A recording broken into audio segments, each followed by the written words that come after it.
If this isn't the breakfast of dreams, then I don't know what is. This is the outfit of the day for day 2. I feel I had to dress nice because we're going to a palace kind of thing. Also, a moment for the shoes. They're absolutely beautiful. Cost an absolute fortune, but oh, stunning. They also give me blisters, so that's maybe not the best decision, but fashion over comfort. So yeah.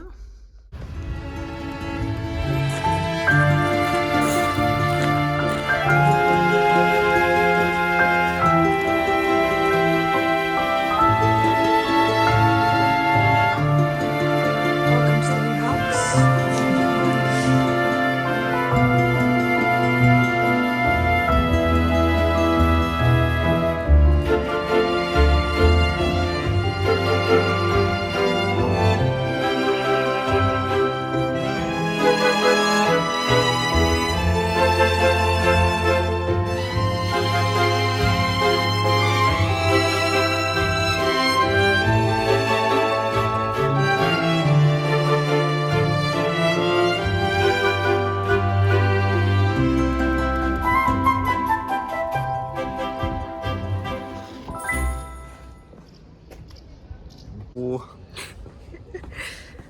So we're at Fontainebleau, that's how you say it.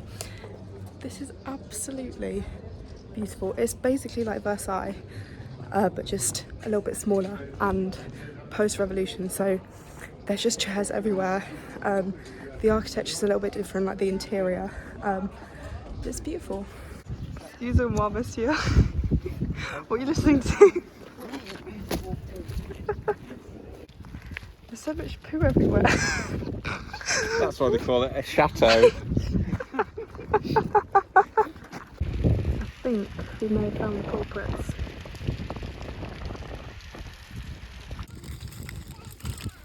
Mr. Starkey, could you tell us what you are eating?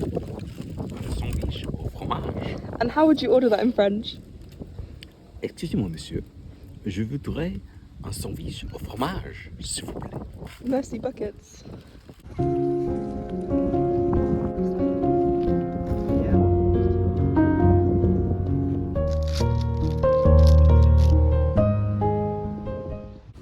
I wish we had gone for a little row on there because it looks really nice. But yeah, the reflection in the water was really cool.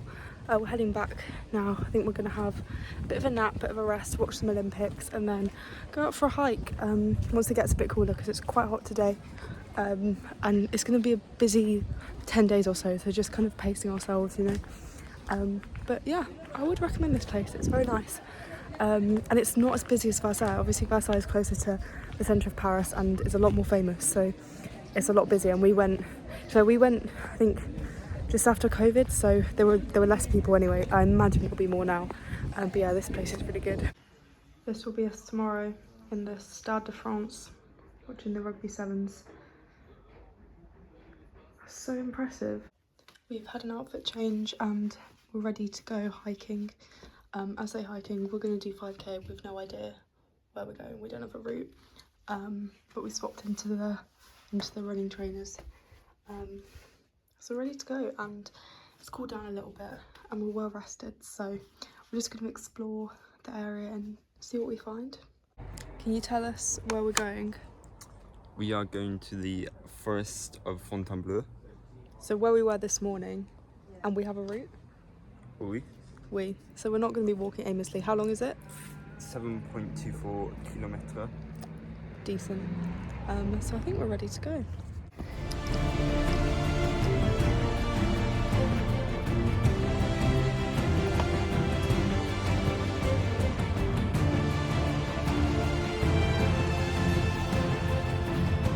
Incredible.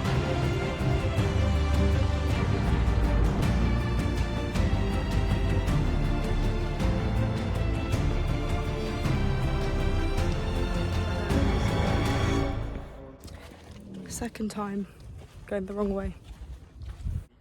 I found a lizard. Just hydrating. Here we see a wild Richard Starkey looking for his wife. and she has gone missing in the forest. I hope we haven't lost her. That wouldn't be a good start, but yay. Nothing like a bit of drama to add to the holiday. We lost Mum. Then we lost Pete because he went to look for Mum. I found Mum. We're almost reunited. There were 3 out of 4 of us. But yeah, just felt like I was in a film for about 5 minutes. But I think we're on the right way. Basically, the problem is it's rocks marked with blue lines, and you just have to spot the rocks, which is kind of difficult. So it's a beautiful place, but yeah, not ideal. My Strava has just messed up, so I actually don't know how far we've gone, and it says that I've been back past the car park and back in a straight line when, because we're going up and down these rocks, so it's squiggly. So that's a shame, because that would have been a nice one to have on the Strava, but I'll just have to do a run probably tomorrow instead to get that on there. But Pete, do you know how far we've gone? 2.52 kilometres out of 7 point something. So actually we've got a long way to go. We've basically got 5k still, and it feels, and we've been almost walking for an hour. That is because of losing the mother, but it's fine. The sun is starting to set, so it's like golden hour. It's beautiful, and I think we've got enough water, so as long as that stays the same, then we should be absolutely fine. I think we're having salad niçoise for tea, so that'll be lovely when we get back. But oh, isn't this beautiful? Do you want to tell everyone about your little injury? Okay, in the forest I picked up a thumb injury on a Nasty. tree that I was trying to climb over. You've been very brave.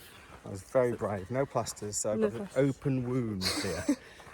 And I thought, a fear is that there'll be some bears pick up the scent Oh, and will start following us and trying to eat me. this area is known for its wild bears, actually. It's a very ursine A area. very, very ursine area. But anyway, our Olympics starts tomorrow. Well, yours doesn't actually, yours starts on Tuesday.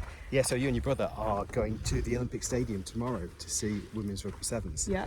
I think it's going to be really interesting to go and watch a sport that you don't know an awful lot about, Yeah. and you're not particularly invested in.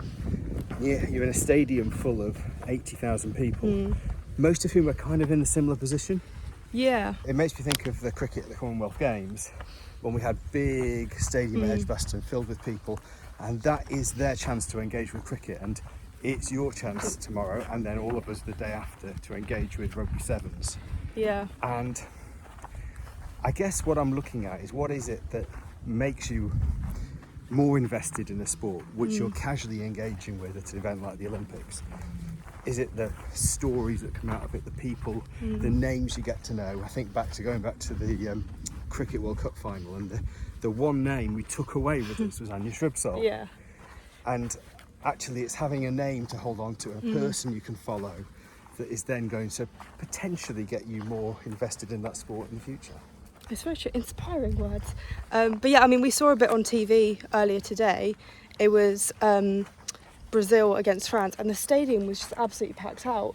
Yeah. Which I imagine a lot of people in similar positions to us kind of just went with it in the ballot. And Well, I think with rugby sevens, it's really good value.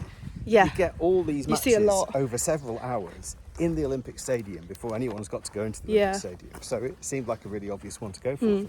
yeah, and you see so many countries as well. So you see so many athletes. And I, as I say, like I don't know much about rugby sevens. I've actually never been to a rugby match. I don't think ever. I've heard of 2 players, one on Team GB and one on Team USA. So I'm really excited, and I've read upon the rules. I don't quite fully understand. I think it's one of those, kind of like cricket, that you have to watch it in person. And I was under the impression there weren't any scrums, but then we saw a scrum today on the telly. So I actually can't wait to see that in person. But I think it will just be interesting to see the kind of, it's really boring things, but how big the queues are, what the process is of like getting into the stadium. Just you can kind of suss it out ahead of the rest of our time at the Olympics. So it's going to be really good. Yes. So here we are in the forest of Fontainebleau, to the south of Paris. Just been for a wonderful wild walk Where in the forest. the injury happened. Where That the is injury so happened. It wild. was so wild. There were And then going wounds. back for a nice salad niçoise for tea tonight. I did mention the salad niçoise. Oh, looking forward to that. We've got two tins of anchovies, by the way. Oh, nice. And do we get haricots verts Haricot vert as well, yeah. and olives? Olive. So it'll be good. Just has the Olympic action for today wrapped up? There might be highlights No, packages it goes later. on. It goes on all night. Oh, that's true, because the surfing. The surfing in Tahiti. The surfing, yeah. So yes, there'll be things going on. We were watching a bit of badminton before. Yeah. Rafa Nadal in the tennis singles. So yeah, there's loads of things. It's really interesting watching it in a different country as well, because it makes you realise how curated your content is when you're watching your home country. Yeah, because it's focused, on your nation and willing your nation to win. So to be in a country where it's not showing GB and it's not willing, the only time you get to see GB, they're not willing them to win. Yeah, well, it happened in the horse riding That's earlier right, that in the a cross GB country, horse rider got a penalty and the French commentators were celebrating, and I was like, okay. So yeah, it's a little bit different, but it's really cool and helps me with my French French language actually. We'll pick up a little bit. Oui. But my arm's really hurting now, so I'm gonna put the phone down. Thank you.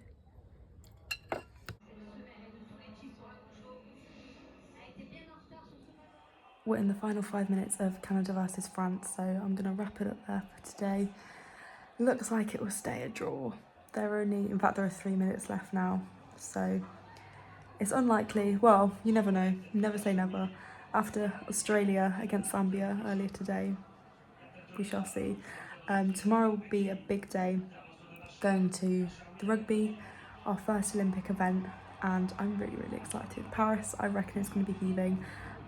But there'll be a lot more footage, stuff like that. We'll obviously experience the games, there'll be plenty to talk about. But yeah, we'll be back tomorrow. In the meantime though, they've got the video from yesterday and then my Twitter and Instagram. I'm trying to keep up to date as possible with everything. Oh, chance for Canada. Canada have scored. Canada have scored. Oh my gosh. That keeps them in the competition, I think, because they were on -3 points, now they're on 0 points. Wow.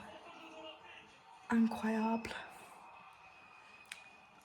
I mean, I said nothing would happen, and then it happened. What a good goal as well. That is beautiful. Just off the post. Beautiful. Stunning. Well, as I say, that's it for tonight. Hope you enjoyed. As YouTubers say, like and subscribe.